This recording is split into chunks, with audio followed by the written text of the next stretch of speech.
가장 큰 현안인 그 두 가지가 있죠. 하나는 문정부가 도대체가 후임 정부에 대해서 집무실 이전을 완강히 반대하고 있는 이유가 뭘까? 왜 반대할까요? 왜 청와대 들어가라고 난리칩니까? 그 이유가 뭡니까? 거기 있는 청와대 사람들 다 예를 들면 시설이라든가 모든 부분에 일하는 분들까지 다 맡으란 얘기입니까? 아니면 무엇일까요? 이유가 요즘 번번합니다. 무엇 때문에 다 이렇게 청와대 그 건물에 들어가라고. 자기들은 왜 나온다고 공약을 해? 윤석열 새 대통령에게 그렇게 완강하게 소위 말해서 방해를 하고 저항을 하는지 도대체 이해를 못하겠습니다. 선전의 도구로 사용하는 소위 집무실 이전에 대한 그 마타토 더욱 거세지고 있습니다. 과연 이래 가지고 윤석열 새 대통령이 취임한 날 정상적으로 집무실에 입주할 수 있을지 상당히 불투명합니다. 아마 그렇게 만들려고 작전을 하는 게 아닌가 이렇게 얘기하는 분들도 있습니다.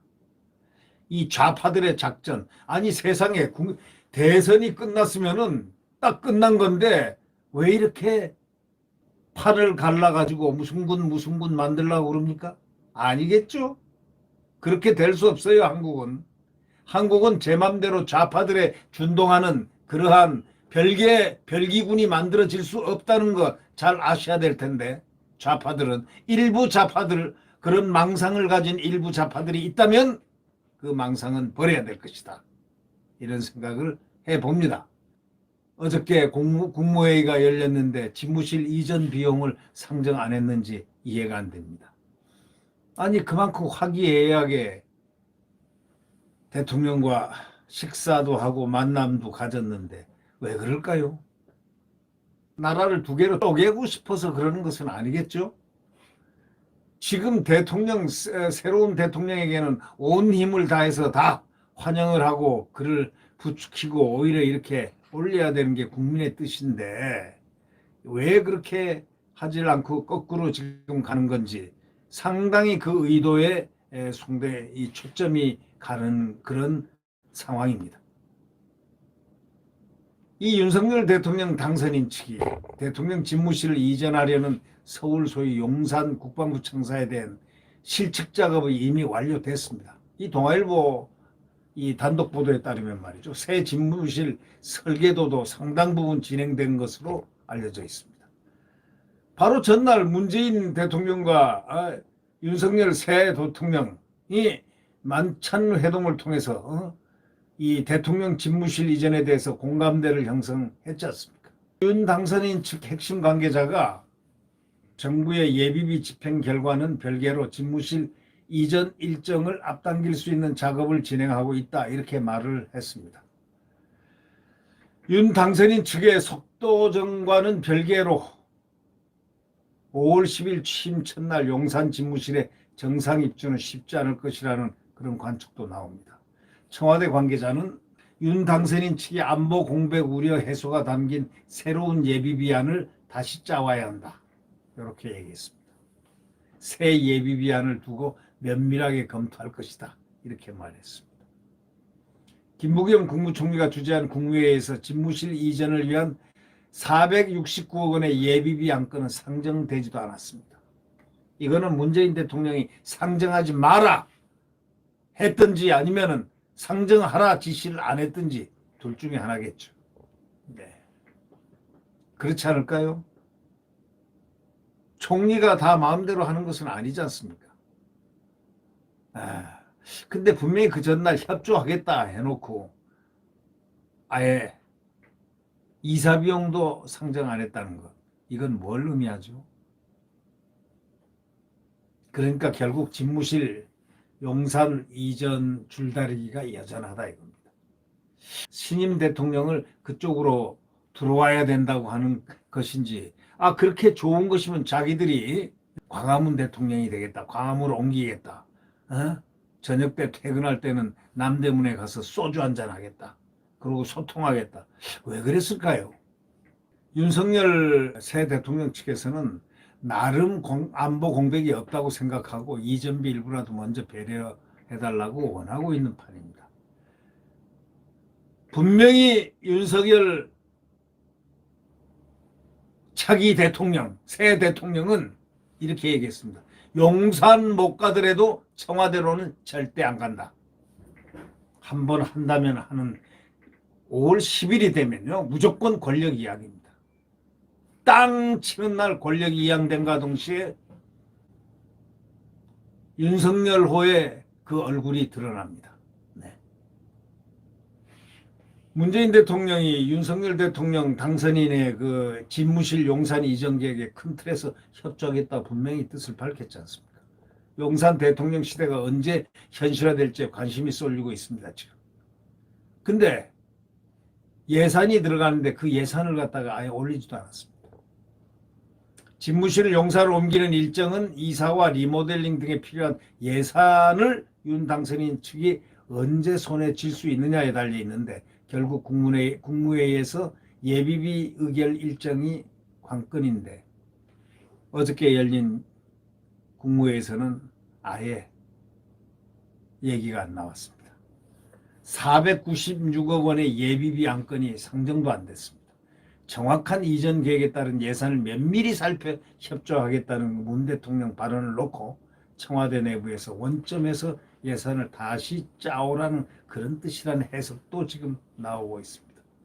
참 텃세 정말 왕창하고 있네요. 네.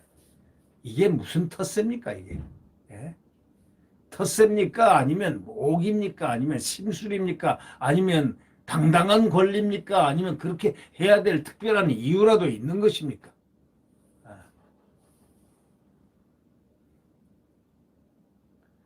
이제 자칫 잘못하면 실무협의 도중에 양측이 어떤 강론을 놓고 충돌할 그런 가능성도 있다는 겁니다. 윤 당선인 측은 5월 10일 취임식 당일날 새 집무실 입주 가능성은 현재로서는 쉽지 않다고 보고 있습니다. 윤 당선인 측이 기대하는 협조의 핵심은 문 대통령이 국방부의 합동참모본부 이전 등에 소요될 예비비를 국무회의에서 의결해 주는 건데 문제는 대통령 집무실 이전 시기와 방법을 둘러싼 이견이 바로 예비비를 둘러싼 양측의 입장에 고스란히 이렇게 묻어난다는 바로 그런 점이라고 지적하고 있습니다. 지금 하루가 바쁘죠. 근데 윤 당선인 측 핵심 관계자는 정 안 되면 이사비라도 빨리 조금 주어서 반영해주면 좋겠다 이렇게 말을 했는데 예비비를 한꺼번에 의결하기 어렵다면 국방부가 합참본부를 옮겨가고 건물을 비우는 데 드는 비용이라도 먼저 배려해달라는 그런 얘기인데 이 관계자는 속도가 나지 않으면 외상으로라도 해야 하나 싶다 이런 말을 했습니다. 반면에 청와대는 사뭇 다른 기류입니다. 청와대는 문 대통령 발언 가운데 정확한 이전 계획 면밀히 살펴라는 말에 더 무게를 두고 있습니다. 말꼬리 딱 근사한 말꼬리를 넣어놨습니다. 자, 안보 공백 우려 등이 해소되지 않는 상황에서 아니 여태까지 얼마나 안보를 생각하길래 북한 미사일 몇십 발 쏘아대고 해도 지금 지난 5년을 한번 살펴보십시오. 말 한마디 한 적 있습니까? 이번에 딱 한마디가 처음이었습니다. 네. 지금 보십시오. 지금 5년 동안 북한하고 중국에 끌려다닌 것만 해도 국민들이 다 알고 있습니다. 네.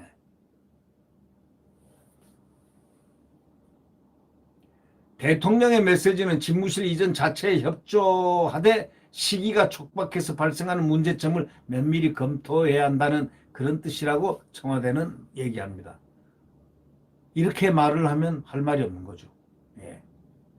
근데 일이란 건 되는 쪽으로 되게 만들어주는 그 느낌하고 안 되게끔 뭔가 원칙론적으로 탁탁 꼬집어가지고 뭔가 말을 탁탁 하는 거하고 여러분 어떻게 생각하십니까? 그러나 확실한 거는 5월 10일 날 대한민국의 통치권은 국군 통수권은 또 통치권은 윤석열 새 대통령에게 바로 온다는 사실입니다.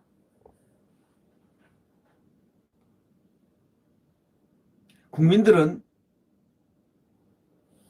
이러한 충돌이 없기를 바랍니다. 왜냐하면 과거에 정권은 스무스하게 이양이 돼야 되는데 왜 이렇게 이번에 이 난리들을 치고 있습니까?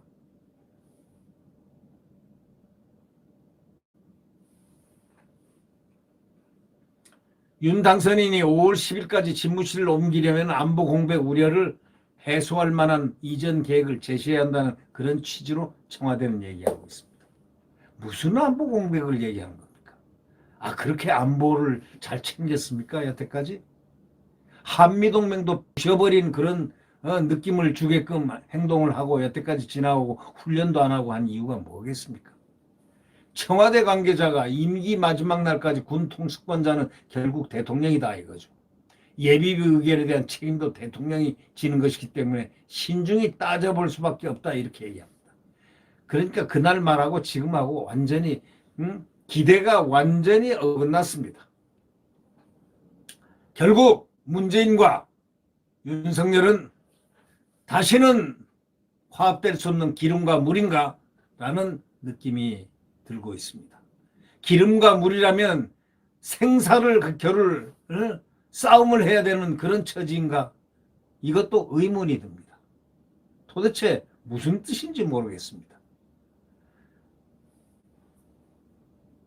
아니 대통령이 취임 첫날 용산 집무가 쉽지 않다고 느끼면 그러면 대통령은 어디서 집무하라는 겁니까? 그게 이 대통령의 권한이라는 거죠. 네. 권한 맞습니다. 예. 대통령은 그날까지 5월 9일 12시까지, 밤 12시까지는 대통령이니까 말이죠. 내부적으로는 취임식 당일날 집무실 100% 입주 가능성은 현재로서 쉽지 않다고 판단도 하고 있는 모양입니다. 예비비 집행 문제에 대해서 국방부 합참 이사라든가 국방부 신청사와 한남동 임시관절 리모델링 최소 6 내지 8주가 걸리기 때문인데 이 청와대 이전 포스크테스 김용현 경호경비 팀장은 5월 10일 입주를 위해서 예비비 의결의 데드라인은 3월 25일이라고 설명을 한 바가 있습니다. 그러니까 스케줄이 이제 점점 어긋나기 시작하는 겁니다. 윤 당선인 측에서는 취임식 당일에 용산시대를 열기 어렵다 하더라도 윤 당선인이 청와대에 들어간 일이 일어나지는 않을 것이다 하고 배수진을 딱 쳤습니다. 그만큼 탈청와대의 상징성이 중요하다 이렇게 윤석열 새 대통령 측은 그렇게 보고 있다는 겁니다. 그렇게 보고 있는 겁니다. 국민들이 이것을 쳐다보면서 뭐라고 생각하겠습니까? 용산의 시비를, 용산이 이전 시비를 갖다가 빼놓고 왜 새 대통령이 지금 문민정부 때부터 시작해서 청와대를 들어가지 않겠다, 국민에게 다 돌려주겠다, 그렇게 다 해놓고 문재인 대통령은 더더욱이 광화문 시대를 열겠다, 나는 거기 안 간다, 저기 남대문에 가서 저녁 때 퇴근할 때는 시민들하고 쇠주 한잔 하겠다 이렇게 해놓고 아니 그랬으면 그 후임자가 저렇게 하려고 그러면 더 쌍수를 들어서 더 이렇게 또 전임 대통령들이 그렇게 원했는데 잘 나왔다, 국민에게 청와대를 잘 돌려줬다 이렇게 얘기를 해야 되는데 정반대의 현상이 일어나고 있다. 한국말로 한국 사람들이 흔히 하는 말로 심술이 어디서로부터 나와서 어느 사람이 누구에게 심술을 부리고 있는 거 아닌가 이렇게 얘기해도 무리가 아닐까요? 네, 구독 버튼과 엄지를 눌러주시면 감사하겠습니다.